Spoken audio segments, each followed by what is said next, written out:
versículo de número 6.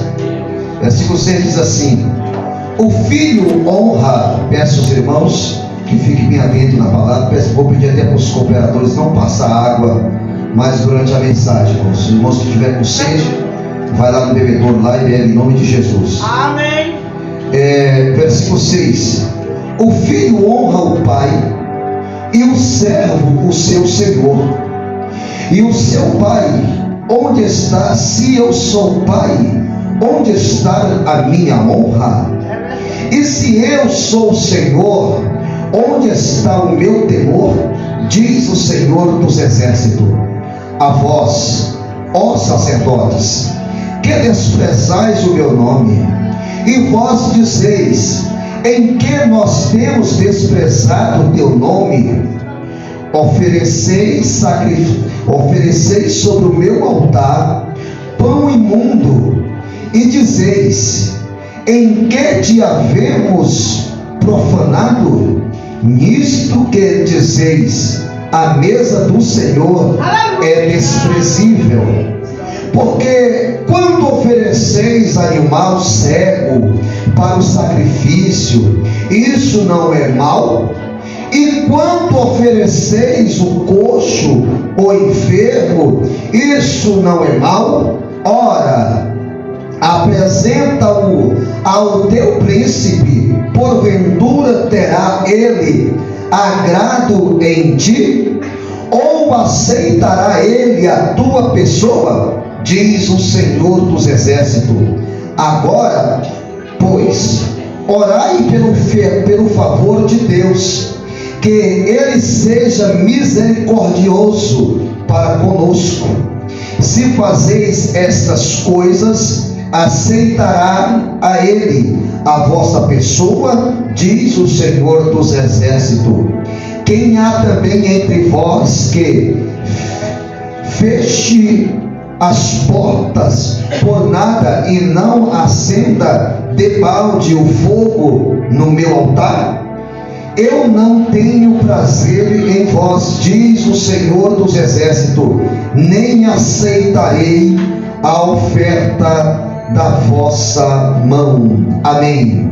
Fecha a tua Bíblia, irmão. Senhor Deus, que nesta noite nós possamos, ó Pai, entender a tua palavra, Senhor, e que nós venhamos nesta noite, Senhor, compreender, meu Deus, o texto sagrado, meu Deus, pois temos certeza que de maneira suntuosa, Pai, o Senhor está falando no meio desta casa, meu Deus. Pai, que nós possamos nesta noite ouvir esta palavra, Senhor, e aplicá-la, Senhor, em nossa vida, meu Deus, para que nós tenhamos, ó Pai, um ministério bem sucedido, e que as nossas orações se acendam aos céus, e no momento, Senhor, que nós proclamarmos o nome do Senhor.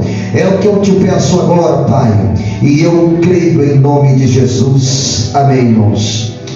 Irmãos, que texto maravilhoso.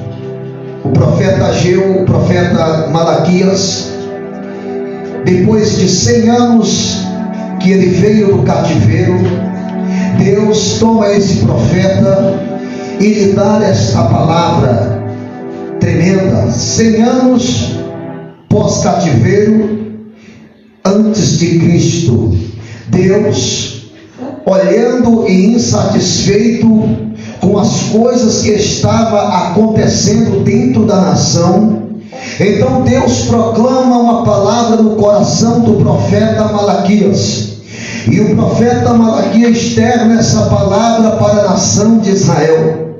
Nós vemos aqui 3 personagens na pessoa de Deus: Pai, Senhor, aleluia, e Mestre. Então nós vemos, irmãos, primeiramente, para que nós venhamos entender, é necessário que nós venhamos saber quem é o Senhor do nosso culto. E nós entendendo quem é o Senhor, essa palavra é a palavra de um dia de quarta-feira, irmão, mas como os irmãos não vêm na quarta-feira, nós vamos aqui hoje mesmo, no domingo. Mas para nós entender o Senhor do culto, e quem é o Senhor do teu culto, Porque, irmãos, Deus, todavia, Ele é um Deus que procurou dentro da sua nação homens e mulheres que pudessem ou que tivessem dispostos a obedecer os seus estatutos, os seus mandamentos.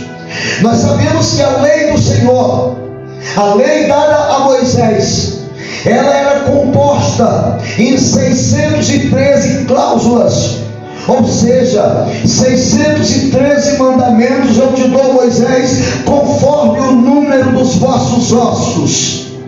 E todavia havia em Israel pessoas que procuravam fazer um culto diferente daquilo que Deus havia estabelecido.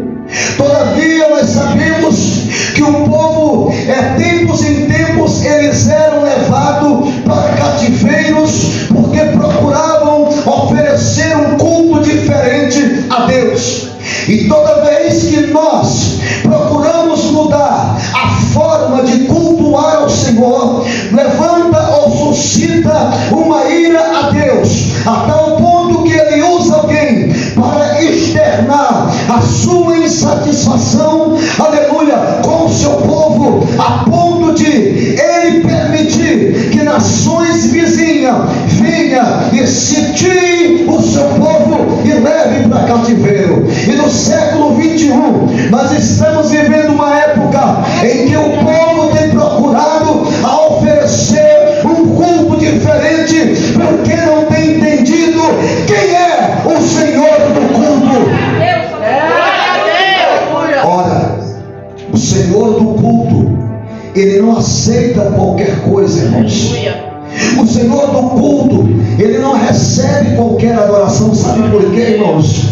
Porque o Senhor do culto, Ele é um Senhor zeloso. Ele sempre proporciona o melhor para nós. Ele sempre se preocupa em nos oferecer o melhor. Então o Senhor do culto, Ele é um Senhor zeloso.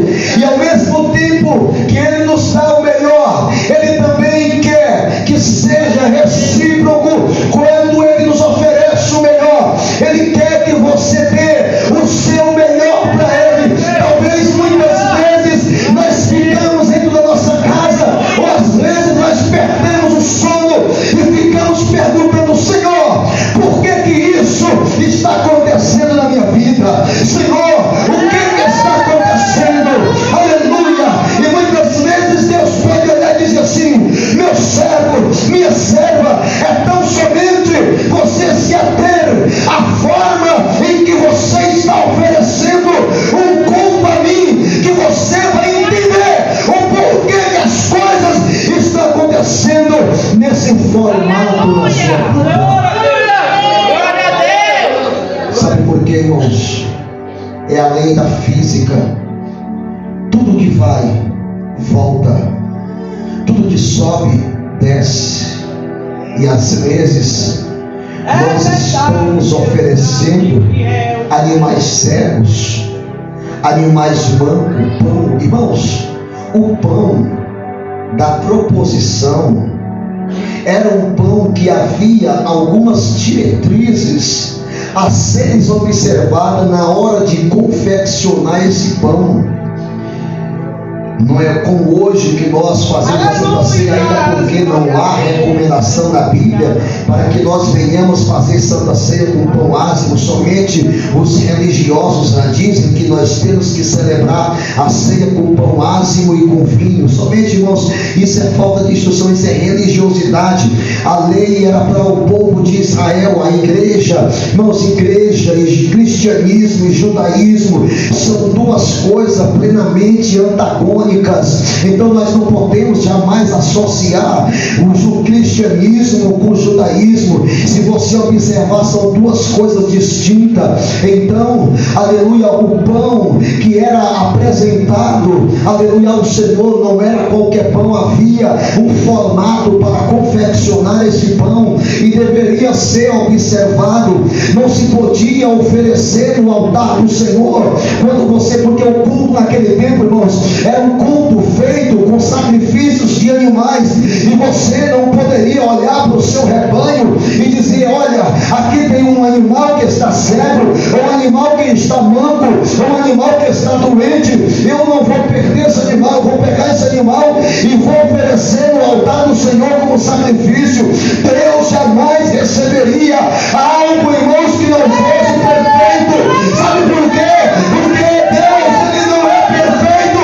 Deus é a personificação da perfeição. E por que nós vamos mudar, aleluia, o formato de culto ao Senhor?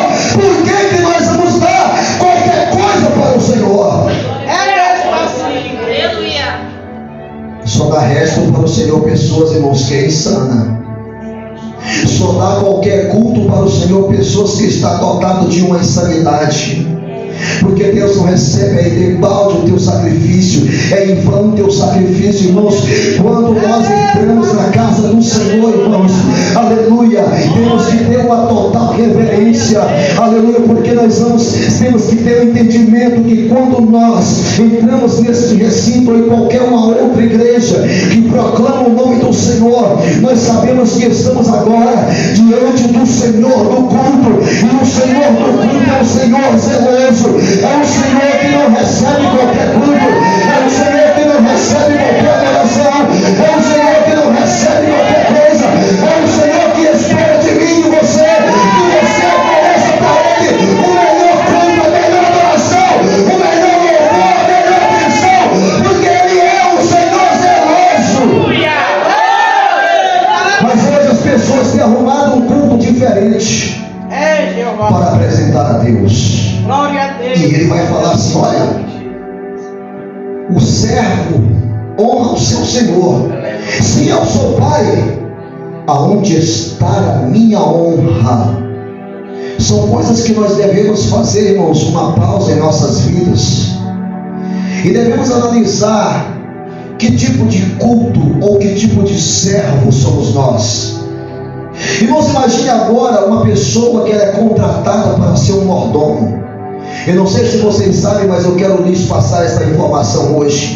Todos nós na casa do Senhor somos mordomos. E o que faz o mordomo? Ele serve de qualquer jeito, irmãos.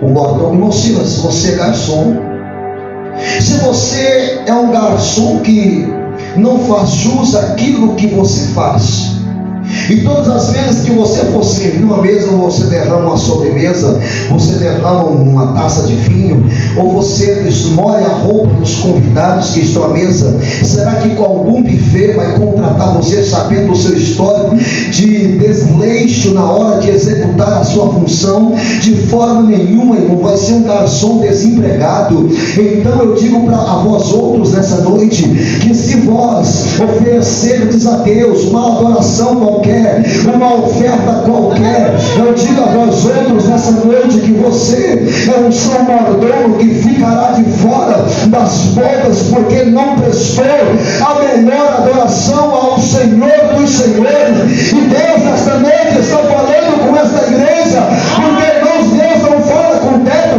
Deus não fala com a TV, Deus não fala com o ascensor, Deus não fala com o parede, Deus fala a vós outros nessa noite, que são os espectadores que estão aqui para ouvir a sua palavra. Se eu sou Senhor, aonde está a minha honra? Se eu sou Pai, aonde está a minha honra?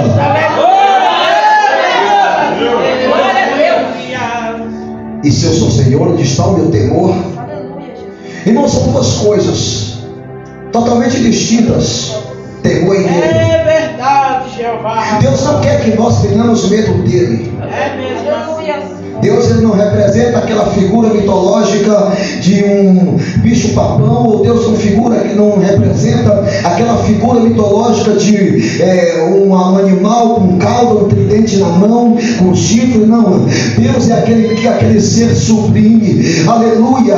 Deus é aquele ser, aleluia, sublime, aquele ser que cuida de nós, mas que não aceita, irmãos, qualquer coisa como oferta, que não aceita qualquer coisa como adoração. Mas nessa noite eu quero transliterar, aleluia, essa oferta para a adoração que nós prestamos a Deus, não somente na igreja, mas o tipo de adorador que nós temos sido. Aonde quer que nós andamos, as pessoas têm olhado para nós faz e tem louvado a nós e tem falado: aquilo ali é realmente um servo, aquele ali realmente é uma serva, aquele ali realmente dá testemunho, porque Deus ele é louvado através dos seus mordomos que dá testemunho de cristão.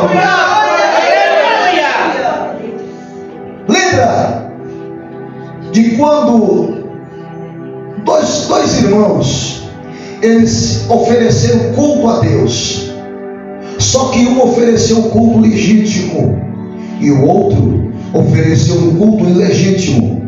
Abel e Caim. Abel foi lá e ofereceu um culto a Deus com sacrifício de animal. Abel pegou o melhor dos seus animais e Abel sacrifica a Deus, e o cheiro, a fumaça sobe como um cheiro suave às narinas de Deus, e Deus se agrada daquele sacrifício, daquele culto. Caim vai lá e faz a mesma coisa, mas Deus não recebe. Mas será que é porque Deus atentava somente para a oferta de animais? Não, irmãos, é porque Caim ofereceu um culto diferente a Deus e Deus não recebeu, porque Deus ele é um Deus criterioso e ele não recebe qualquer coisa. Irmãos, eu tenho certeza que se amanhã, aleluia, ou no ano subsequente, eu chegar no mês de junho, eu vier fazer aqui uma festa junina, um culto aqui, e eu vim oferecer a Deus, de forma nenhuma Deus receberá esse culto. E você sabe por quê?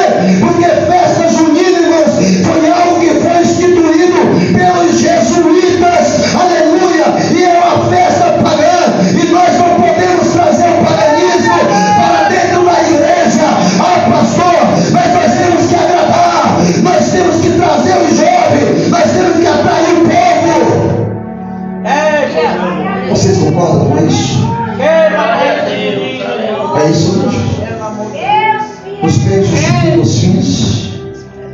Irmãos, o que é que se celebra numa festa junina? Quem são as 3 pessoas que é celebrado na festa junina?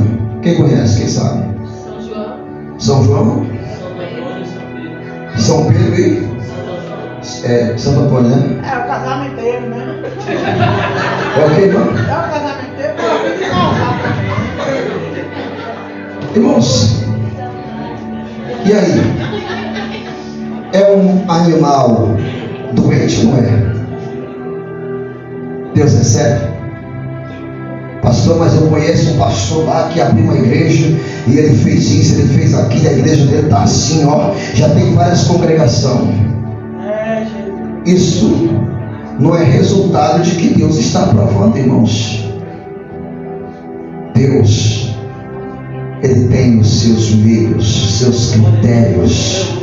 Deus, ele é um Deus que ele, aleluia, não quer qualquer coisa. Deus, ele quer o melhor, ele quer o melhor, ele quer isso. E isso não é o pastor Roberto que está falando. Nós estamos lendo um texto sagrado, irmãos, aleluia, que tem 2200 anos, esse texto sagrado, e ele vai dizer aqui, ó: ofereceis o meu altar pão imundo, e dizeis: em que te havemos profanado? Nisso que dizeis: a mesa do Senhor é desprezível. É uma pergunta que ele faz para os sacerdotes: porventura minha mesa é algo desprezível para vocês oferecer qualquer coisa? Para você oferecer um pão imundo? Para você oferecer um pão levantado? Ora, os 2 filhos de Arão, eles foram fazer um culto a Deus, só que Deus não recebe, porque eles não eram sacerdotes e eles não podiam oferecer sacrifício. Eles foram oferecer a Deus fogo estranho, e Deus não recebe. A consequência vem imediatamente. Irmãos, toda vez que você foge do padrão que Deus não quer que você faça, toda vez que você idealiza algo que não está no centro da vontade de Deus, toda vez que você idealiza algo que não está naquilo que Deus projetou, aleluia, você vai sofrer as consequências. É por isso que muitas vezes você vê alguém aos poucos se esfriando na igreja, e aquela pessoa já vai perdendo o desejo, não ora mais, não canta mais, não fala mais em língua, e muitas vezes você fica perguntando: meu Deus, o que é que está acontecendo na vida da pessoa? É de tanto a pessoa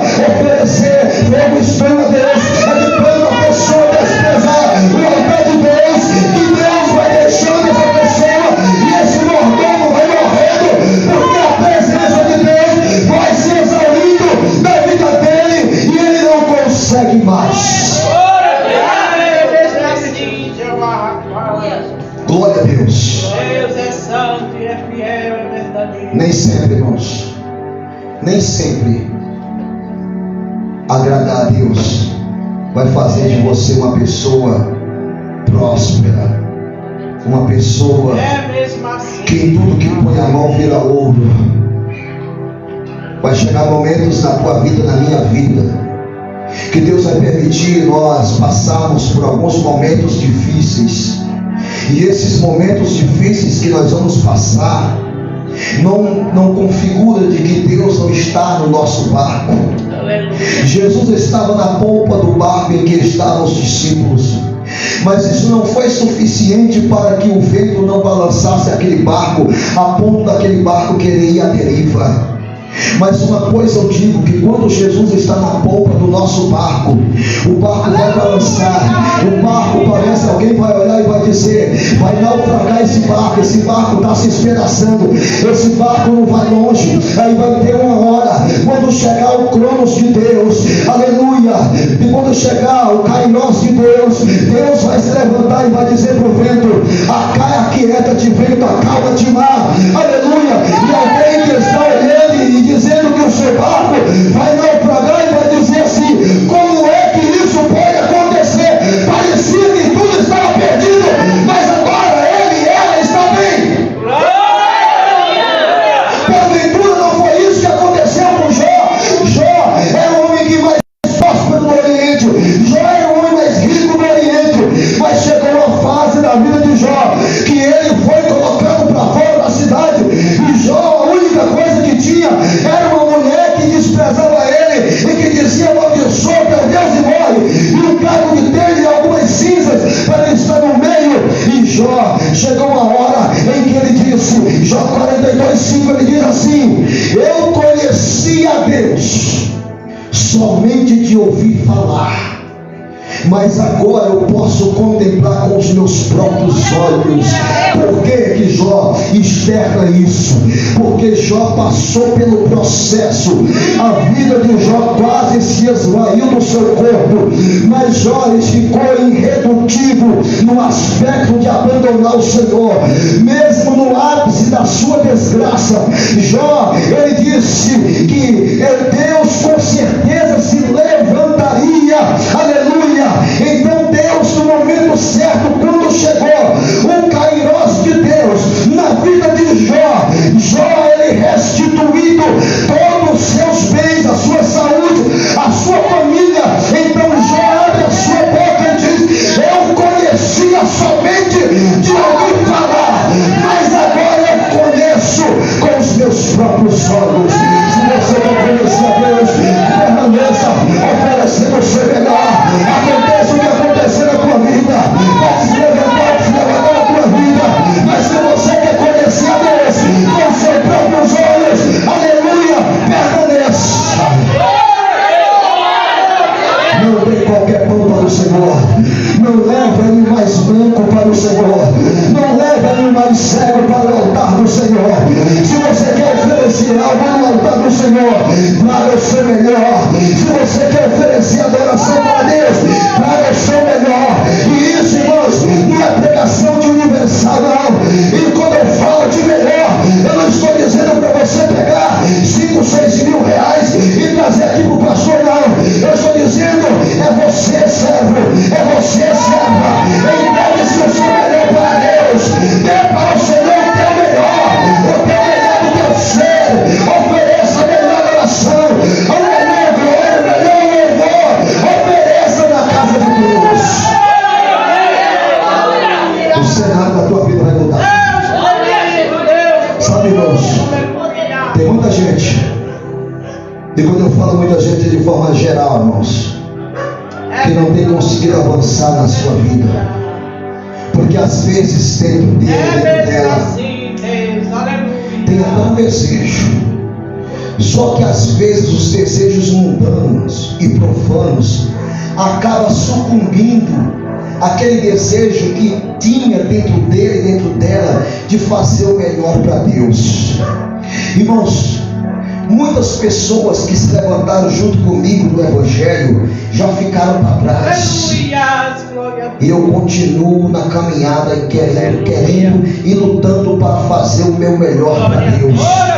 Sabe por quê, irmãos? Porque eu tenho a consciência e a plena certeza de que um dia, irmãos, eu vou estar face a face com o Senhor. E quando eu estiver face a face com o Senhor, Ele vai dizer para mim assim: bendito de meu Pai, entra no preso que está preparado para você e todos aqueles que amaram a minha palavra, irmãos. E diga, irmãos, há alguma coisa nesse mundo que possa me parar essa glória? Nada pode ofuscar isso.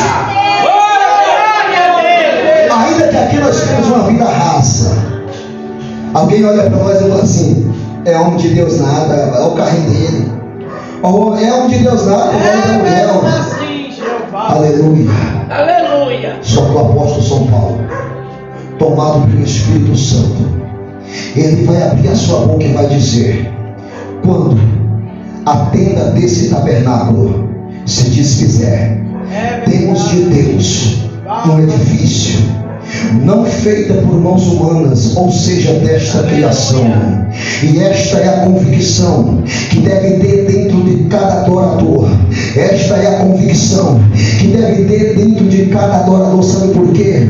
Quando Paulo abre a sua boca e diz: o que nos separará do amor de Cristo? Aí ele começa a nomear algumas coisas. Ele começa a dizer: a espada, a perseguição, a fome, a nudez. E ele vai enumerando algumas coisas, e no final ele conclui dizendo: nada pode nos separar do amor de Cristo, porque Paulo tinha certeza de que aquilo que Cristo tinha para oferecer para ele, aleluia, era muito maior e mais duradouro do que aquilo que o mundo poderia me oferecer. Porque o diabo tem enganado muitas pessoas com dinheiro. O diabo pegou Jesus e levou para o pináculo do templo de escolha.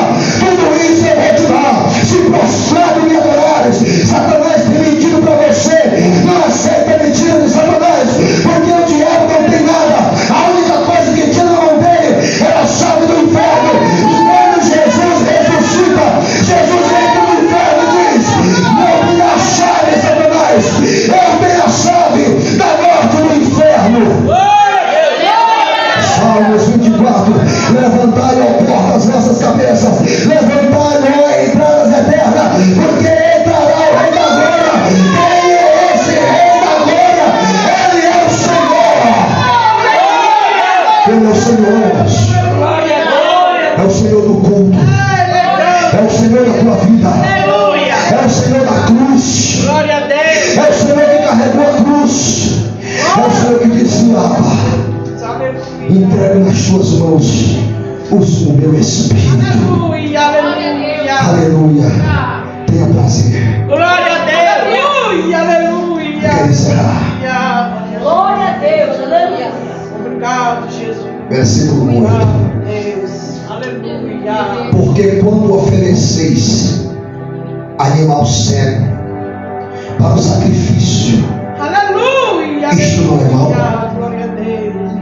Quando oferece o coxo, o enfermo, aí ele olha para o sacerdote e diz: isso não é mal. Oferecer aquilo que não presta mais para você, oferecer aquilo que não te serve mais, trazer para oferecer no meu altar, isso não é mal, sacerdote. Ou seja, vamos falar a linguagem urbana: você vai dar o resto para mim. Você não me conhece. Mesmo assim. Você não conheceu o Senhor do culto. O Senhor do culto soberano e eterno Deus. Aleluia. Se você tem um rebanho, é porque eu dei. Mesmo assim. Então pega o melhor das ovelhas. Pega o teu melhor. Não escandalize o altar do Senhor. Entrado no templo, irmãos, se você observar a arquitetura do tabernáculo, havia, depois do altar de bronze, havia uma pia de cobre.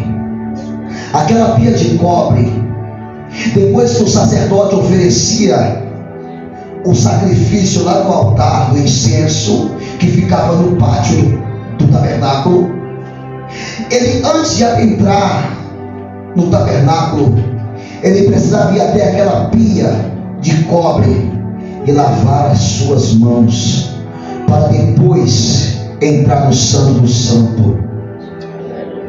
Irmãos, não fica olhando. Você sabe qual foi a pior desgraça de Israel?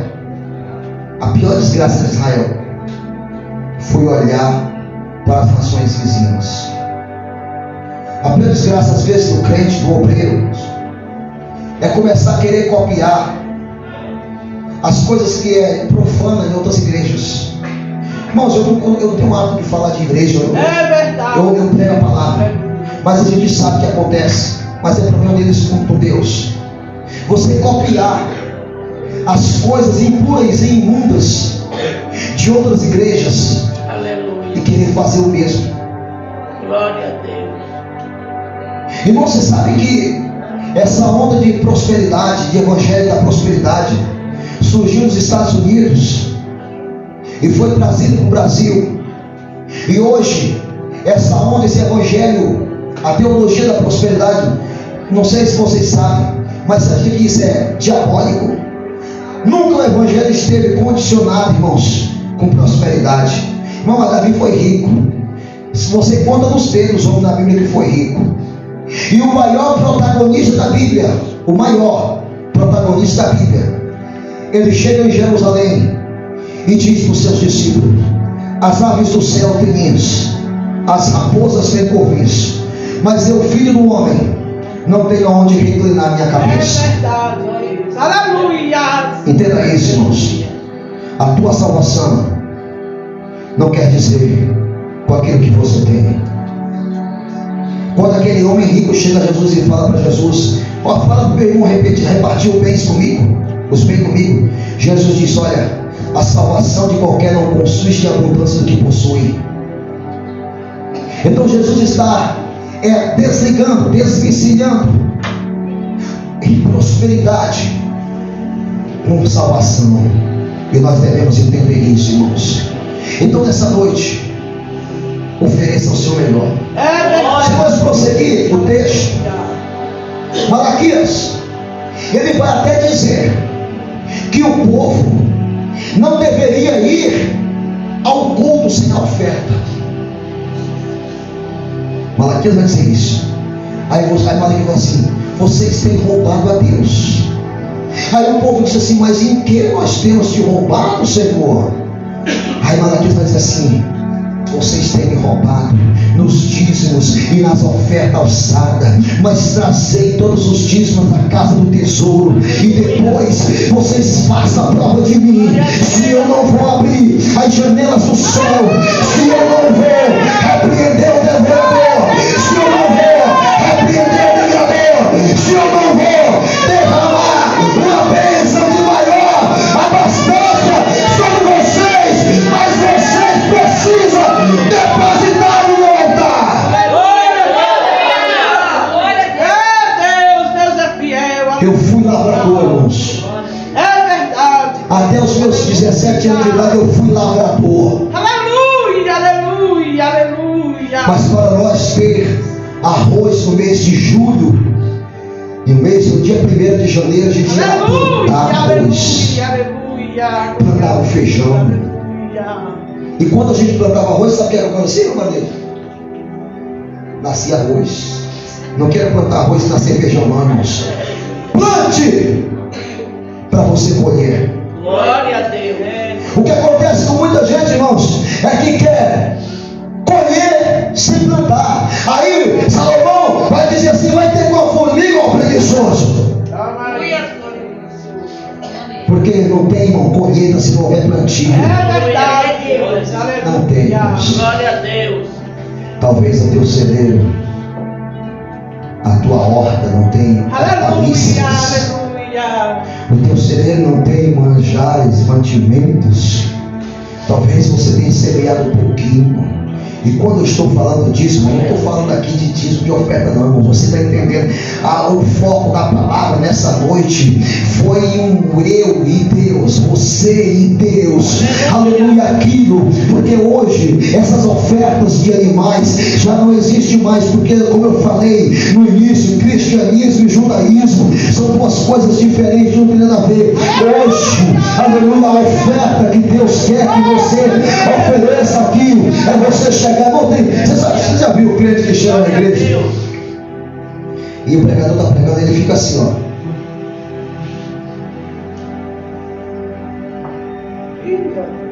Ou então fica mastigando chiclete o tempo inteiro. Pastor, o que é mastigar chiclete? Você sabia que mastigar chiclete tira atenção? Tira atenção. Tira atenção de quem está mastigando e de quem está pregando, irmãos. É verdade. É falta de reverência, irmãos. É verdade, Deus. Aleluia. É falta de reverência. É mesmo assim.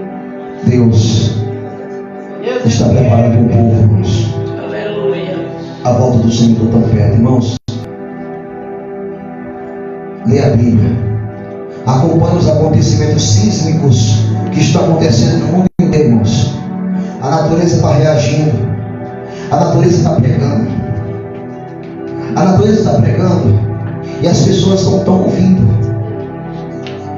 As coisas estão acontecendo e as pessoas não estão entendendo, irmãos. Aleluia. Mas vamos ficar atentos em nome de Jesus. Amém. A paz do Senhor chegou lá.